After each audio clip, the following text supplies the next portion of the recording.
হিমন্তৰ নকলি কংগ্ৰেছ বনাম আসল কংগ্ৰেছৰ ধৰ্মযুদ্ধ।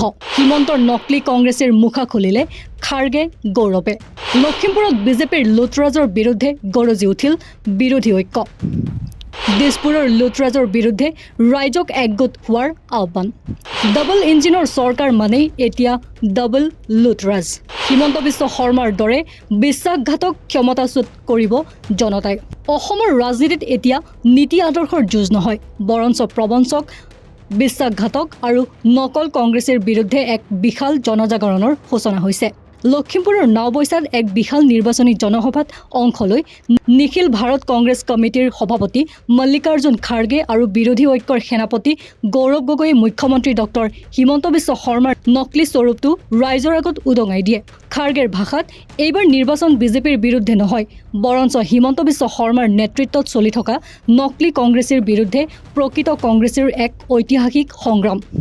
নিজক কেন্দ্ৰীয় তদন্তকাৰী সংস্থাৰ পৰা ৰক্ষা কৰিবলৈ আৰু ব্যক্তিগত স্বাৰ্থ সিদ্ধিৰ বাবে গেৰুৱা বসন পিন্ধা এইসকল সুবিধাবাদীয়ে এতিয়া অসমক লুণ্ঠনৰ চৰণীয়া পথাৰত পৰিণত কৰিছে।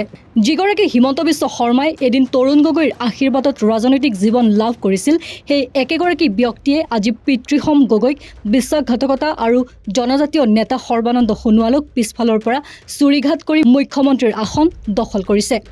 খাৰ্গেৰ তীক্ষ্ণ কটাক্ষ, ল'ৰাজন দেখাত ভাল হ'ব পাৰে, কিন্তু স্বভাৱত এজন পাকৈত চোৰ, যিয়ে দিল্লীত বহি থকা আলিবাবা মোদীৰ ছত্ৰছায়াত থাকি অসমত 40 চোৰৰ বাহিনী চলাই লুণ্ঠনৰ ৰাজত্ব চলাইছে।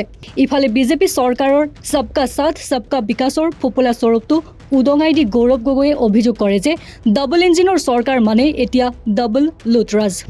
ৰাজ্যৰ 12,000 বিঘা চৰকাৰী ভূমি এটা নিৰ্দিষ্ট পৰিয়ালে হস্তগত কৰাৰ লগতে আদানী আৰু ৰামদেৱৰ দৰে পুঁজিপতিৰ হাতত খিলঞ্জীয়া মাটি গতাই দিয়া হৈছে।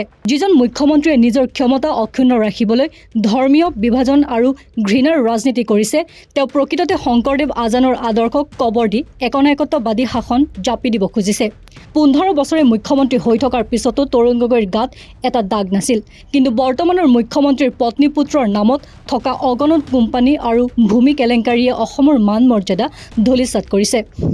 গৌৰৱ গগৈয়ে কয় যে পিতৃ তৰুণ গগৈৰ নিৰ্মল ভাৱমূৰ্তিৰ গাত দাগ লগাবলৈ হিমন্তই যিমানেই চেষ্টা নকৰক কিয়, ৰাইজে তেওঁৰ পৰিয়ালকেন্দ্ৰিক দুৰ্নীতিৰ কথা ভালকৈয়ে বুজি পাইছে।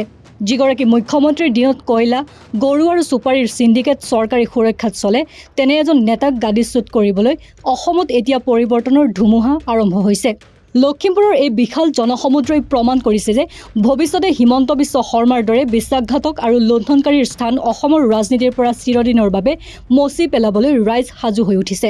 খিলঞ্জীয়াৰ আৱেগক লৈ খেলা কৰি 6 জনগোষ্ঠীৰ জনজাতিকৰণৰ প্ৰতিশ্ৰুতি ধোঁৱাচাঙত তুলি এতিয়া পুনৰ বিভাজনৰ বীজ সিঁচিবলৈ চেষ্টা কৰা বিজেপি চৰকাৰক ব্ৰহ্মপুত্ৰত দলিয়াই দিবলৈ ৰাইজ সাজু হৈছে।